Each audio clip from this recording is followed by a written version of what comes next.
से नफरत नहीं है, लेकिन हमको औरंग बाबर अफजल की औलादों से नफरत है। जो छेड़ेगा हिंदुओं की हस्ती को मिटा देंगे हम उसकी हर एक बस्ती को। रहना है तो रहीम रसखान बन के रहना, औरंगजेब बाबर बने तो खाक में मिला देंगे तुम्हारी हर एक हस्ती को। 13 वर्ष की उम्र में मैंने एक कविता बोली थी, कश्मीर तो होगा पाकिस्तान नहीं होगा। आज उसी को मॉडिफाइड करके पूज्य महाराज श्री की आवाज से आवाज मिला के एक लाइन कहती हूँ कि आज संतों का ये आह्वान है कि हिंदुओं की छाती पर बैठकर अब हिंदुओं पर अत्याचार नहीं होगा।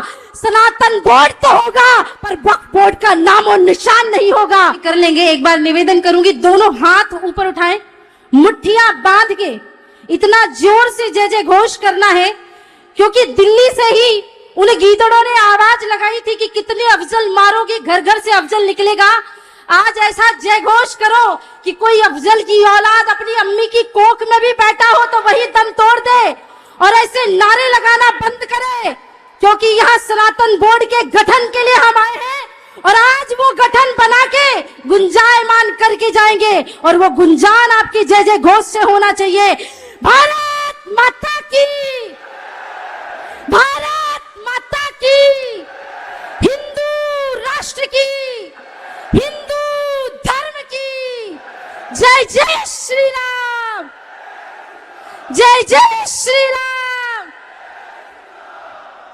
परम पूजनीय श्री शंकराचार्य भगवान श्री के चरणों में कोटि कोटि प्रणाम। इस आयोजन के कर्ता धर्ता और श्री हनुमान स्वरूप सनातन धर्म की ध्वजा को विश्व भर में फहराने वाले परम पूजनीय देवकी नंदन ठाकुर जी महाराज श्री, मेरे बड़े भाई के चरणों में प्रणाम। विराजमान सभी संतों के, महापुरुषों के चरणों में प्रणाम। मैं सिर्फ 5 मिनट में अपनी बात कहूंगी क्योंकि मंच की भी मर्यादा है। सनातन बोर्ड आखिर क्यों जरूरी है? एक शब्द आपने अभी पिछले कई दिनों से सुना होगा जिसका नाम है वक्फ बोर्ड। वक्फ बोर्ड एक ऐसा बोर्ड है जिसका भारत की भूमि से कोई लेना देना नहीं था, क्योंकि बंटवारे के बाद जब धर्म के नाम पे बंटवारा हुआ तो मुसलमान कहाँ जाए? पाकिस्तान। हिंदू कहाँ रहे? हिंदुस्तान में। लेकिन हुआ क्या? वहां से हिंदुओं को कत्लेआम करके भगा दिया गया, या तो मार डाला गया, या तो धर्म परिवर्तित करा दिया गया, या तो उनका नामो निशान मिटा दिया गया। और उसके बाद जो वहां की हिंदुओं की जमीनें थी वो किसके पास चली गई? मुस्लिम पाकिस्तान वक्फ बोर्ड के पास। और हिंदुस्तान में, भारत की भूमि में जो हिंदुओं की भूमि थी और इनके मुस्लिमों की भूमि थी वो भी वक्फ बोर्ड को चली गई। इसके बाद भी ऐसी ऐसी जगहों पे ये अपना दावा करते हैं, कभी तो कहते अंबानी का घर वक्फ बोर्ड की जमीन पे बना है, कभी तो कहते फला फला रेलवे स्टेशन वक्फ बोर्ड की जमीन पे बना है।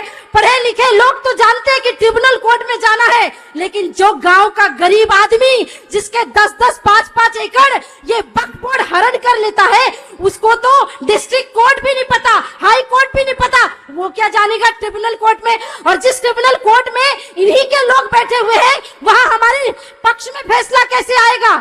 वक्फ बोर्ड बाय यूजर और वक्फ बोर्ड बाय डोनर दोनों ही पूरी तरह से असंवैधानिक है। इस धरती से मैं मांग करती हूं, आज से 13 वर्ष की उम्र में मैंने एक कविता बोली थी, कश्मीर तो होगा पाकिस्तान नहीं होगा। आज उसी को मॉडिफाइड करके पूज्य महाराज श्री की आवाज से आवाज मिला के एक लाइन कहती हूं कि आज संतों का ये आह्वान है कि हिंदुओं की छाती पर बैठकर अब हिंदुओं पर अत्याचार नहीं होगा। सनातन बोर्ड तो होगा पर वक्फ बोर्ड का नामो निशान नहीं होगा। आखिरी में 2 लाइन की एक कहानी सुना रही हूं, कान खोल के सुन लो। एक जंगल में आग लग गई, जंगल में आग लगी तो जंगल के जानवर वहां से भागने लगे, सारे जंगल छोड़ के जा रहे थे। एक टिटरी रोने लगी, अपनी चोंच से जल लेकर जंगल में डालती, फिर झरने में जाती, फिर चोंच से जल लेकर डालती। कौओं का एक झुंड उड़ के जा रहा था और कहने लगा, अरे टिटरी, तेरी जरा सी चोंच के जल से जंगल की आग नहीं बुझने वाली। टिटरी ने कहा, मैं ये जानती हूँ, मेरे जरा से चोंच के जल से जंगल की आग नहीं बुझने वाली, पर जब भी जंगल का इतिहास लिखा जाएगा मेरा नाम आग बुझाने वालों में और तेरा तमाशा देखने वालों में आएगा। जब परम पूजनीय देवकी नंदन ठाकुर जी महाराज श्री ने अमेरिका में रह करके दिन रात जाग करके सनातन बोर्ड के गठन के लिए, धर्म संसद के आयोजन के लिए जगह जगह गुंजान किया था। तो उनको भी लोग कहते थे, अरे महाराज जी क्या समय वेस्ट करते हो, आपके इतने लाखों करोड़ों फॉलोवर है, आप तो राधे राधे गाओ, कथा सुनाओ। और आपके बोलने से सनातन बोर्ड थोड़ी गठित होगा, एक व्यक्ति के करने से। अगर पूज्य महाराज श्री ने भी सोच लिया होता कि मैं भी अपने यजमानों के यहाँ मजे कर रहा हूँ, क्या लेना देना मुझे, ये बात तो वही बात हो गई ना महाराज कि उनका जो नाम है वो इतिहास में आग बुझाने वालों में दर्ज होगा। और वो आज उसके आप हमें गलत पढ़ाया कि हमारे कथावाचक शांति का भाषण देते थे। नहीं, हमारे संत महात्मा तो वो महात्मा थे, दधीच ऋषि जैसे संत हुए, समय आने पे हड्डियों का दान कर देते थे। यहाँ तो एक हाथ में माला और दूसरे हाथ में भाले की परंपरा है। जाने से पहले बस इतना ही कहूंगी, सनातन बोर्ड बनेगा, बन के रहेगा।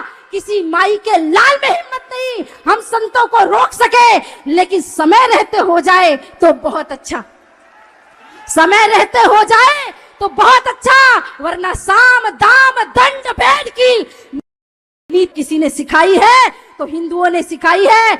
अभी हम माला लेके जयघोष कर रहे हैं, अगर भाला लेकर के दिल्ली की सड़क तो ये संत कोई पीछे नहीं हटेंगे। मैं तो अबोध सी छोटी सी उनकी बेटी हूँ, बहन हूँ, वचन देती हूँ पहली पंक्ति में आप सभी के साथ सम्मिलित होकर के देश धर्म के लिए आगे बढ़ूंगी और एक लाइन बोल करके अपनी वाणी को विश्राम करूंगी कि जो छेड़ेगा हिंदुओं की हस्ती को अब मिटा देंगे हम उसकी हर एक बस्ती को।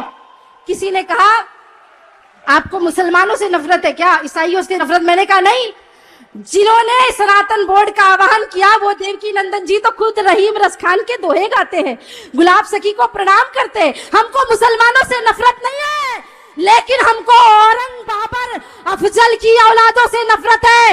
इसलिए इस मंच से आह्वान है कि जो छेड़ेगा हिंदुओं की हस्ती को मिटा देंगे हम उसकी हर एक बस्ती को। रहना है तो रहीम रस खान बन के रहना, औरंगजेब बाबर बने तो खाक में मिला देंगे तुम्हारी हर एक हस्ती को। एक बार पुनः विश्राम से पहले दोनों हाथ ऊपर उठा के मुट्ठी बांध के जोर से जय जय घोष करें और एक और वचन देकर जाइए हिंदुओं।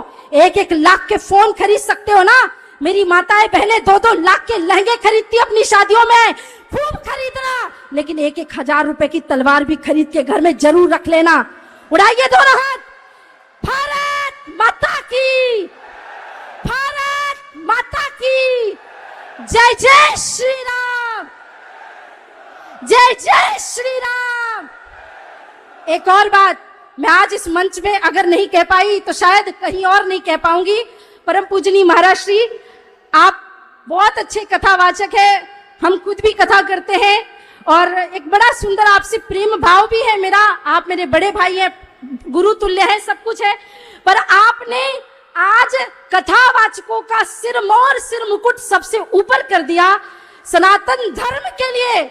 मैंने ऐसे बहुत से कथावाचक, क्षमा करिएगा, पूज्य शंकराचार्य भगवान बैठे पर क्षमा करिएगा हाथ जोड़ के, नहीं सब लोग यही कहते हैं हमेशा से कि क्या लेना देना हमें धर्म से, लेकिन पहली बार कोई संत कथावाचक यहाँ से खड़े हुए हैं। मैं साष्टांग आपको प्रणाम करती हूँ और बहुत